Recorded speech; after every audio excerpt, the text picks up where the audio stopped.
Have you ever watched a mother slap her own daughter at a family wedding in front of 150 guests? No? Then imagine this. You're at your sister's wedding, 200 guests, judges, lawyers, Boston's elite, every one of them watching. Your mother hands you a stack of documents on stage and tells you, in front of all of them, to sign over your $204 million penthouse as a wedding gift to your sister. You say no. Her palm connects with your face so hard your earring flies across the marble floor. That was my reality on April 18th, 2026. They expected me to cry, to apologize, to fold the way I always had. Instead, I picked up my earring, walked out, and made one phone call. 2 hours later, a woman walked back into that reception, and when my mother saw who it was, she started screaming.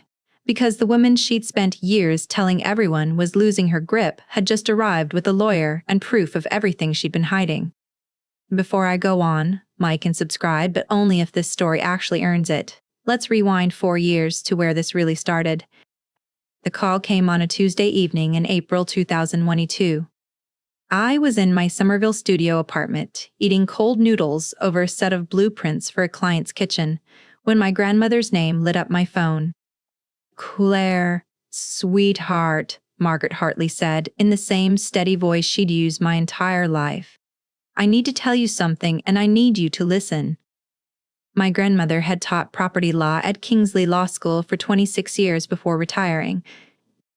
She didn't waste words. So when she told me she was updating her will and leaving me her penthouse at 240 Seaport Boulevard, bought in 2017 for $1.7 million, worth well over $240 million now, I set my chopsticks down and listened.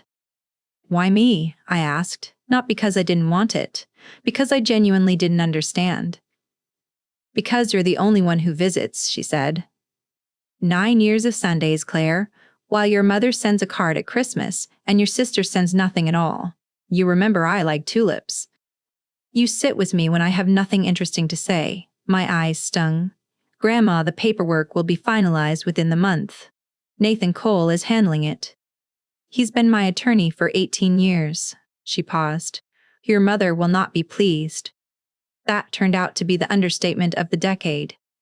The news reached my family within weeks. I still don't know how, though Boston's legal community is smaller than people think. By May, my mother had summoned what she called a family discussion at her $3.5 million home in Beacon Hill. I walked into that living room and found them already arranged like a tribunal. My father, Gregory, in his leather armchair, my mother, Vivian, on the settee, my sister, Sienna, perched on the arm of the couch like she was posing for a photograph. "Claire," my mother's voice was honey over broken glass, "we need to talk about your grandmother's condition. She seems fine to me. She's clearly not thinking straight." Vivian crossed her legs, her bracelet catching alight. "Leaving a $2.4 million property to one grandchild, excluding everyone else, that isn't the behavior of a rational woman." "She's not excluding anyone. She's giving me something." "That's her right." Sienna let out a small, theatrical sigh. "This is so unfair. I love Grandma too. I just don't have time to visit like Claire does. I have a career. I have a life. You have a trust fund and a fiancé with a boat," I thought, and didn't say it. "The fair thing," my father said in the measured tone he cultivated for depositions, "would be for you to decline the inheritance, or agree to sell and split the proceeds." I looked at Gregory Hartley, who hadn't asked me a real question about my life in years, who'd missed my college graduation for a golf outing that turned out not to be the scheduling conflict he'd claimed, and who was now telling me what would be fair. "I'm not declining anything. I'm not selling anything. Grandma made her choice. If you have a problem with it, take it up with her." The temperature in the room dropped 10 degrees. "Then I hope," Vivian said, smile gone, "you're prepared for the consequences of being this selfish." The consequences came fast. By that summer, I'd been quietly dropped from the family group chat. I found out about Sienna's engagement party from Instagram, a photo of her with our cousins, champagne raised, at a venue I recognized as one of the Harbor hotels, future Mrs. Page. Whitfield with 3 diamond emojis. No one had told me. No one had invited me. When I asked my mother about it, she said, "Oh, we assumed you'd be busy with your little decorating business." My little decorating business was a licensed interior design studio with 15 active clients and revenue that had nearly doubled that year. But to Vivian Hartley, anything that wasn't a law degree or a wealthy husband was a hobby. The stories were worse than the silence. Claire manipulated my mother. I overheard her tell someone at a neighborhood gathering I hadn't been invited to, visited constantly, turned her against the rest of us. You know how vulnerable elderly people can be. She painted me as a schemer who'd worked an old woman for a payout, and I never once corrected her in public. I thought if I stayed quiet, the storm would pass. I didn't understand yet that my silence was exactly what she was counting on. I also didn't understand, not then, why Grandma Margaret moved into Willowcrest Senior living in Wellesley late that year, a place that ran nearly $900 a month. She told me she wanted peace and quiet, that she was tired of the drama, but sometimes on our Sunday visits I caught something in her eyes. Something that looked almost like fear. "Grandma," I asked once, "did something happen between you and Mom?" She looked out at the gardens for a long moment. "Some things are better left alone," she finally said. "For now." I let it go. I shouldn't have. It would be nearly 4 years before I understood what she was protecting me from. 5 months before the wedding, an envelope arrived on heavy cream cardstock. My name in calligraphy so elaborate, it took me a second to read it. Sienna's wedding. April 18, 2026. The Ashcroft Hotel. Black tie. After nearly 4 years of being treated like a ghost, no holidays, no birthdays, no casual texts, they were inviting me. My phone rang that same evening. "Claire, darling." My mother's voice was warm in a way I hadn't heard since before the will. "Did you get Sienna's invitation? Wonderful. This wedding is going to be such a beautiful chance for our family to heal, to show everyone the Hartleys are united." A pause, and there it was. I've been thinking, this would be the perfect moment to revisit the Penthouse. Ethan and Sienna will need somewhere appropriate to start their life. I closed my eyes. The invitation wasn't an olive branch, it was bait. "The Penthouse is mine, Mom. That hasn't changed. Nothing has to change, sweetheart. Just transfer it as a wedding gift." Think how generous that would look. Think how proud your grandmother would be watching you support your sister. Using my grandmother, the woman who had specifically chosen me, as the argument for why I should hand it over. The audacity of it nearly took my breath away. "I'm not transferring anything." The warmth evaporated.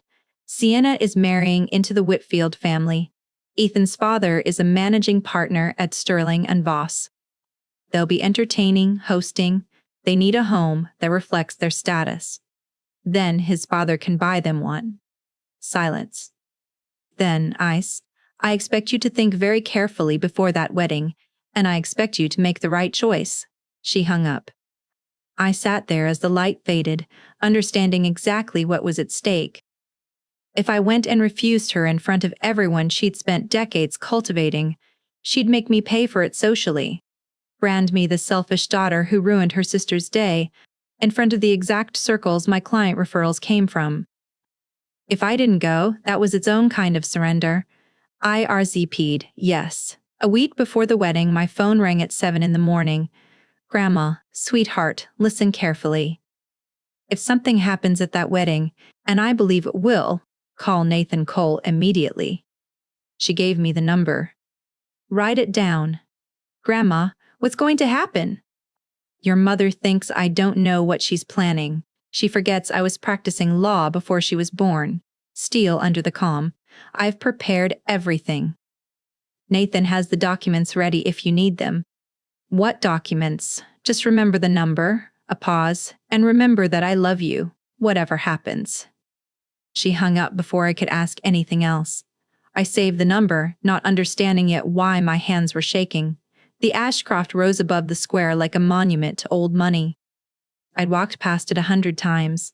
Walking through its doors as a Hartley, as a guest, felt like walking into enemy territory. The ballroom was staggering, white orchids cascading from the chandeliers, A jazz trio in the corner, waiters circling with champagne. 200 guests. I'd counted the place cards during cocktail hour. Judges, surgeons, partners at every major firm downtown. The exact audience my mother had spent 30 years cultivating. I wore navy, not flashy enough to be called showing off the penthouse money, not plain enough to embarrass the family. Just something that felt like me. My father found me by the ice sculpture 10 minutes in. Claire. His eyes slid past me like I was furniture. Glad you made it. We stood in silence. After 30 years of his marriage to my mother, and just as many of near silence with me, there wasn't much left to say. Sienna appeared in a cloud of tulle, hugged me without quite touching me, and pulled back with her smile still camera, ready. Did you bring the paperwork? What paperwork? Mom said you'd have the transfer ready. For the penthouse, our wedding gift. So this was it. The invitation, the phone call, the reconciliation theater, all of it had been a prelude to this exact moment. There is no paperwork, Sienna. It's not a gift. It was never up for discussion. Her smile cracked. For a second she looked exactly like our mother. Ethan and I already told the realtor we wouldn't need the Back Bay place. We already told everyone. You told everyone about an apartment that isn't yours. It should be. You don't even entertain. What's the point of you having a $2.4 million penthouse? The point. What was ever the point of me having anything that suggested I mattered as much as she did? The point, I said quietly, is that Grandma wanted me to have it. Her wishes matter more than your real estate plans. She leaned in, bridal perfume overwhelming. Mom's going to handle this. Don't say I didn't warn you. Then she swept off toward her bridesmaids. I made it 3 steps toward the bar before a woman in cream channel cut me off. Diane Sorrell, one of my mother's tennis partners, married to a sitting judge. You're Claire, aren't you? Vivian's mentioned you. Her smile didn't reach her eyes. I hear you're holding on to some property for your grandmother. Very responsible of you. Selling soon? There it was. A story my mother had been laying track for. I wasn't the heir. I was the caretaker, minding assets until they were properly distributed. Actually, I said, I live there. Diane's eyebrows rose, and she excused herself fast. I escaped the balcony. The April air was sharp, but after the ballroom, it felt like relief. That's when my phone buzzed. Grandma. Tell me what's happening, she said, calm in a way that scared me more than panic would have. How do you know something's happening? Because I know my daughter. She's been making calls for weeks, gathering people, building her case. She thinks I don't know because I'm tucked away at Willowcrest. She forgets I have friends who still like me. Almost a laugh. Do you remember Nathan's number? I have it. If she pushes you tonight, anything at all, call him. He's expecting it. Grandma, what aren't you telling me? A long silence. 8 months ago, she finally said, your friend Jordan came to see me, Jordan Pierce. We've been close since college, now a reporter on the investigative desk at the Boston Ledger. He'd mentioned once that he was looking into some strange real estate transfers, but I'd never connected it to anything specific. He'd found something. A house I owned in Cape Cod. Sold in October 2024 for $640,000. A house I never sold. The world tilted. I gripped the railing. What do you mean you never sold it? I mean exactly that. Your mother sold it. She forged my signature. You didn't. Why didn't you go to the police? Because she's my daughter. Because I hoped there was some explanation. Her voice cracked, just slightly, before steadying. I hired a firm, Meridian Document Forensics, to analyze the signature against samples of my real handwriting. Their conclusion, 96.4% probability of forgery. That's not doubt. That's certainty. I couldn't have signed those papers, Claire. I was in Boston General for 7 weeks that fall, recovering from a broken hip. I signed nothing. I authorized nothing.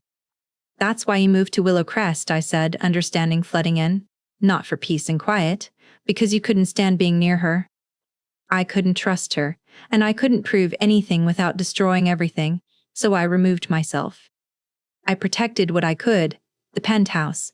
What was left, and I waited for her to make a mistake. A pause. Tonight might be it. If she exposes herself in front of that room, Nathan has everything he needs. The forensic report. The original transfer records. Proof I was hospitalized the week I supposedly signed. I closed my eyes, absorbing it. My mother hadn't just tried to manipulate me. She'd stolen from her own mother and let people believe Grandma was the one losing her grip, simply for changing a will. Whatever happens, Grandma said, don't sign anything. If it goes badly, call Nathan and tell him the documents are needed. He'll know what that means. A pause, and I could hear the smile in her voice. If he calls me, I'll be there within 2 hours. I've waited 4 years for this, darling. I'm not going to miss it. She hung up. I stood on that balcony a long moment, then straightened my dress and walked back inside. I thought I was ready. Quick pause here. I know some of you watching have been in rooms like that one, surrounded by people who are supposed to love you, making you feel small on purpose. If this is hitting close to home, tell me in the comments. Back to the story. Dinner was cleared, the toast finished, when the clink of a fork against crystal cut through the room. My mother stood at the head table, microphone in hand, gown glittering. If I could have everyone's attention, I'd like a moment for something special, a family tradition Sienna asked me to help with. I felt the first prickle of warning at the base of my spine. The Hartleys take care of each other, Vivian went on, eyes sweeping the room, landing on me. We make sacrifices for each other. Tonight, I'd like to invite my eldest daughter, Claire, to join me up here. 200 pairs of eyes turned toward my table. Claire, sweetheart, don't be shy. What choice did I have? Refuse, and I'd be the difficult one on camera in front of every future referral I had. I stood. My legs didn't feel like mine as I crossed the ballroom and climbed the platform beside my mother's waiting smile. Now, everyone, Claire's been holding something very precious. My mother left her a beautiful penthouse in the Seaport district. 2.4 million, quite an inheritance. Murmurs rippled out. She's been keeping it safe, waiting for the right moment to share it with the family, and what better moment than Sienna's wedding? She produced a folder I hadn't even seen her holding. Transfer of deed, quitclaim agreement. My name already typed on the signature line. All Claire needs to do is sign, and she'll help Sienna and Ethan start their marriage in a home that reflects their future. The room applauded.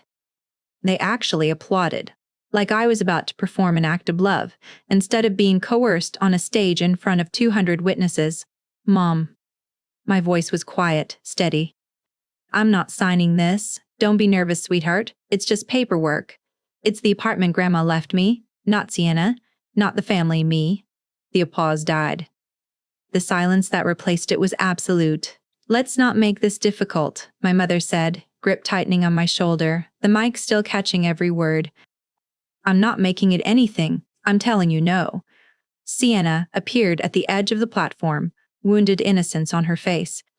You're really doing this on my wedding day? I didn't ask to be put on display, Sienna. We knew you'd choose that apartment over your own family. It's not stupid when you want to live in it. My mother's composure finally broke. You ungrateful child, the mic amplified every syllable. After everything we've done for you, raised you, educated you, supported your little business, you can't do this one thing. You didn't support my business. You've never even seen my studio.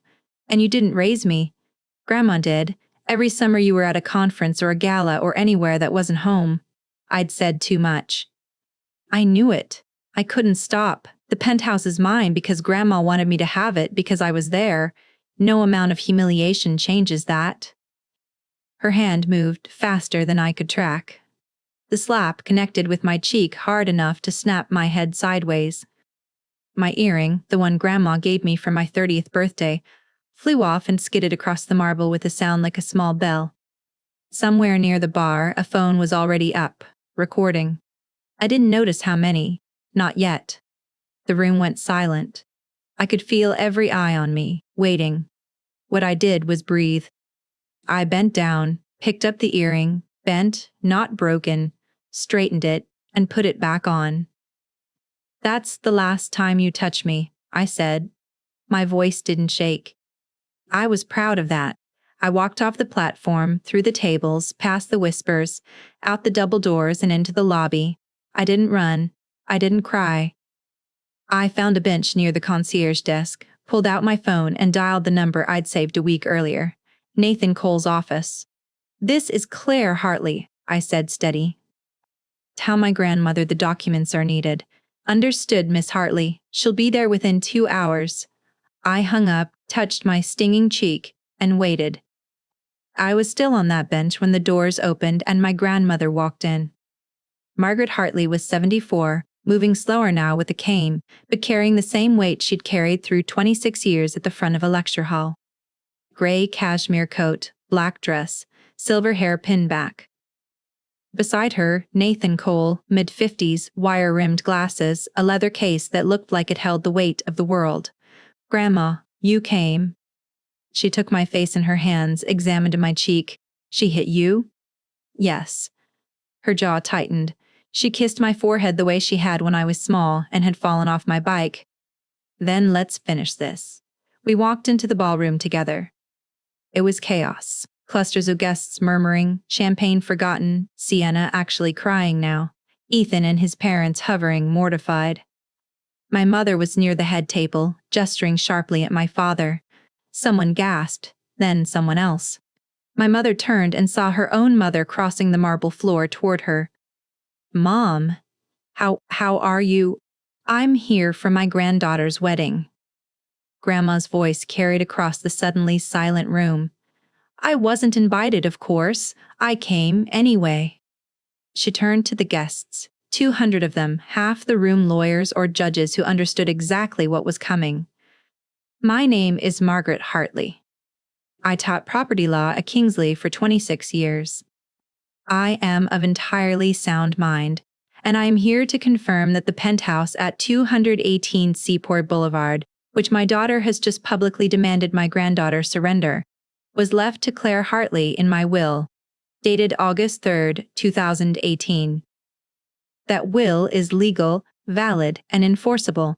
There is no other claim on that property."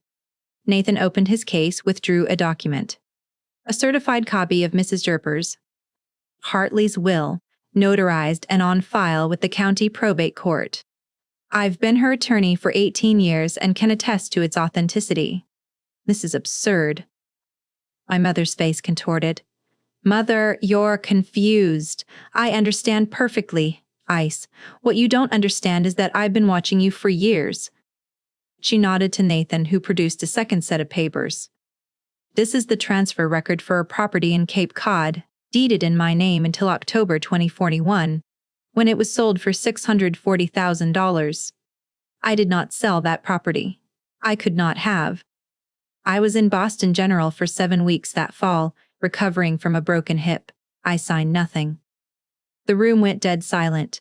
Nathan raised a third document.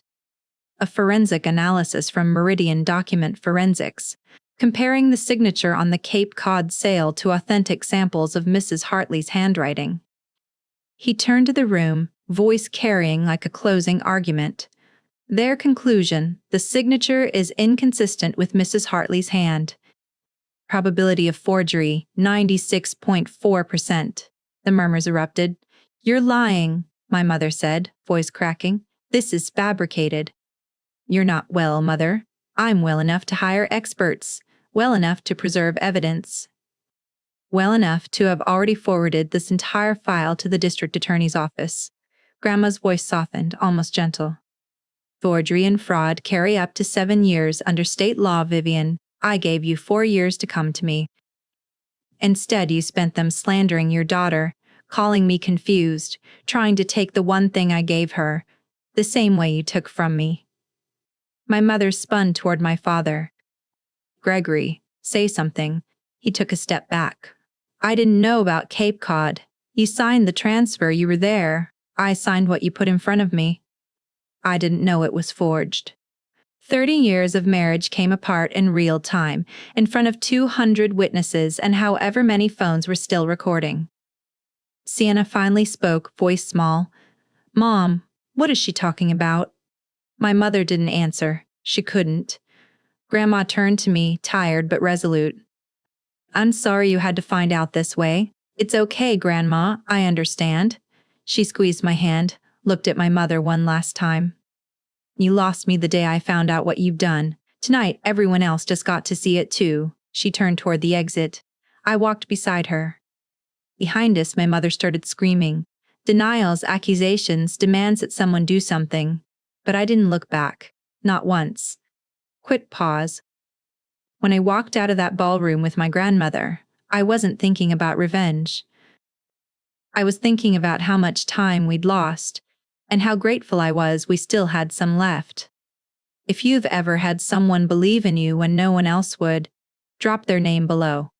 Back to it. We made it almost to the doors before Ethan caught up, his dress shoes clicking sharp on the marble. Mrs. Hartley. He addressed my grandmother, not me. I think we should talk privately.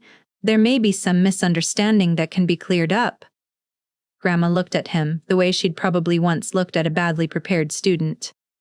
There's no misunderstanding, Mr. Whitfield. My daughter committed fraud. Families have disputes. Paperwork gets complicated.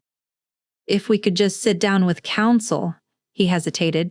Sienna mentioned you might be reconsidering your estate, given the circumstances. The new family. Perhaps there's a way. I'm not reconsidering anything, Grandma said. The penthouse belongs to Claire. It will continue to. And if you're asking whether I'll leave what's left to a granddaughter who just married a man willing to beg for property at a ballroom door, no. Ethan's face reddened. You married the wrong Hartley, young man, she said, almost smiling. And frankly, given what I've seen of you tonight, Sienna's welcome to you. Nathan stepped between them. I'd suggest you get back to your wedding, Mr. Whitfield. Anything you say now could be relevant to an ongoing investigation. Ethan retreated without another word. Outside, the night was cold and smelled like coming rain. I'm so sorry about the wedding, I said. About all of it. Grandma patted my arm. Don't be. I've been waiting 4 years to say those things. It felt wonderful. I laughed, raw and real. What happens now? The district attorney's office will investigate, Nathan said. Your grandmother's provided substantial documentation. Whether charges are filed depends on their review, but the evidence is strong. A car pulled up. Grandma climbed in with Nathan's help, then paused. Come tomorrow. We have a lot to talk about, and I want to hear about your business, the real version, not the polished one you give me. I'll be there, she hugged me, a real one this time. I love you, my sweet girl. I love you too, Grandma. The car pulled away. My phone buzzed. A text from Jordan, saw a Ledger colleague tweet something cryptic about a prominent Boston attorney. That you? I typed back that I'd explain later. A second text from a number I didn't know. Claire, it's Rachel Kensington from Dunmore and Hale. We were at the wedding tonight. I owe you an apology. If you're ever interested in design work for our new office, please call. I saved the number. I wasn't sure yet if I'd use it. Then I pulled my coat tighter and walked to the garage. For the first time in 4 years, I felt like I could breathe. It moved fast once it started. 2 weeks later, my mother was called in for a 4-hour interview with the district attorney's office about the Cape Cod sale. Her attorney, a friend from her tennis club, withdrew from the case within days, citing conflict of interest. The real reason I suspected was that he'd seen the file. My father checked into a hotel downtown before the month was out, releasing a statement through a family friend that he was processing recent revelations and had no prior knowledge of any improper transaction. His signature was on the transfer documents beside hers. Claiming ignorance only works if people are inclined to give you the benefit of the doubt, and 30 years of standing quietly beside my mother had used up most of his. Sienna and Ethan postponed their honeymoon. His parents, I heard, wanted his legal exposure clarified before he left the country. The video from the ballroom, someone's 90-second phone clip of the slap, had already made its way through group chats by the following week.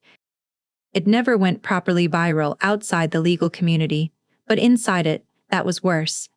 Everyone who mattered to my mother's world had seen it. 2 weeks after the wedding, my mother got an email from the Lighthouse Fund, the charity gala she'd co-chaired for 12 years. Subject line, Your invitation status has been updated. Translation, she'd been quietly disinvited. The State Bar Association opened an ethics inquiry after 2 attorneys who'd been at the wedding filed complaints, not about anything she'd done to them, but about conduct unbecoming an officer of the court. A small item ran in the Ledger's legal column a few weeks later. A Boston area attorney under investigation for alleged 2021 document fraud connected to a prominent local legal family. No names. In a community that small, none were needed. I got 14 texts that week from people I hadn't heard from in years. A few apologies, a few clearly fishing for gossip, which I ignored. The one that mattered was a follow-up email from Rachel Kensington, a real apology, and an offer. Her firm was renovating 2 conference floors, and they needed a designer who understood discretion. Budget, $95,000. Timeline, 4 months.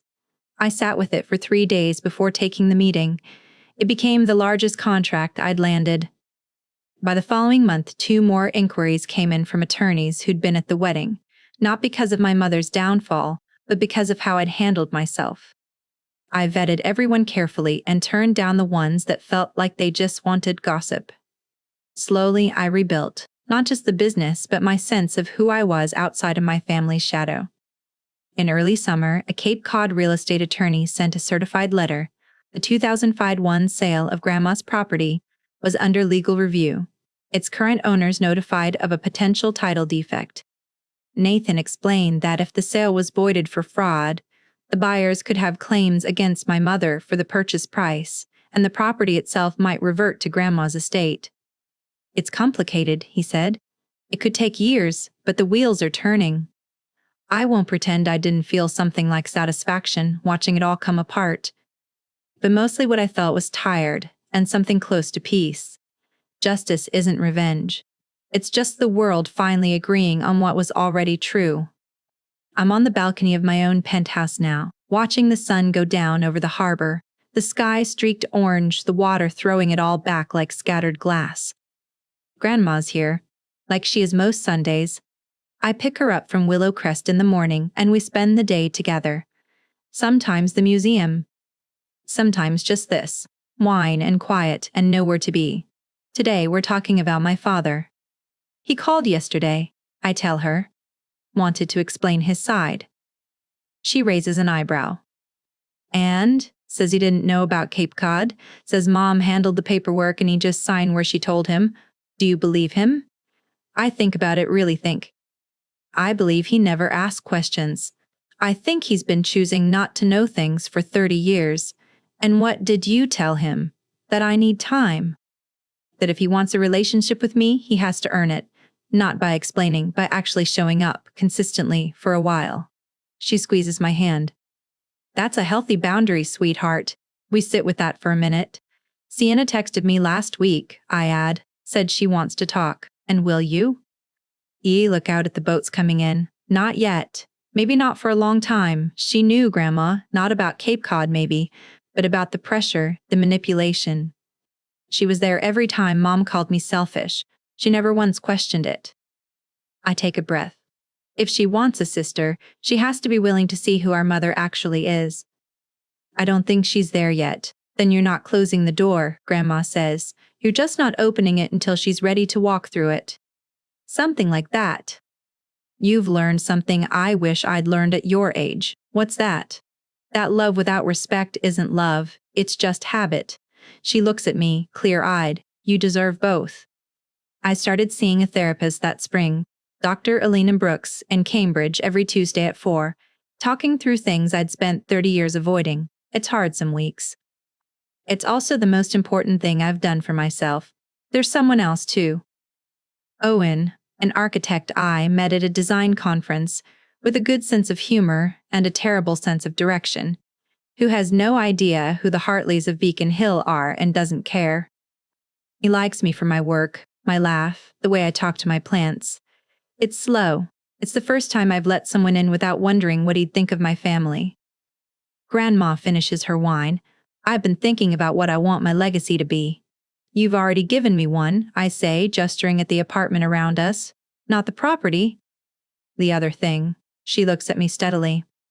I spent too many years keeping the peace, staying quiet to avoid conflict, letting your mother become who she became, because confronting her was too painful. I don't want that for you. I want you to speak the truth even when it costs you. I want you to protect yourself even when it feels selfish. Being kind doesn't mean being silent. My eyes sting. I'll remember. Good. She pats my hand.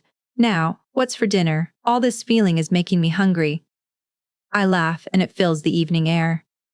This is my life now, a penthouse that's actually mine, a grandmother who loves me without conditions, a business that's growing on its own terms, boundaries that hold, a future I'm building one honest choice at a time. If you're watching this and you're in a family that expects you to shrink yourself for their comfort, if you've been told that having limits makes you selfish, I need you to hear this. You're allowed to want more. Being kind to yourself isn't the opposite of being kind to others. It's the foundation everything else stands on. Thank you for staying to the end. If this reminded you that you're worth respect, that saying no doesn't make you a bad person, hit like, subscribe if you want more of these, and tell me your story in the comments. I read everyone. Until next time, protecting your peace isn't a crime. It's a necessity. Take care.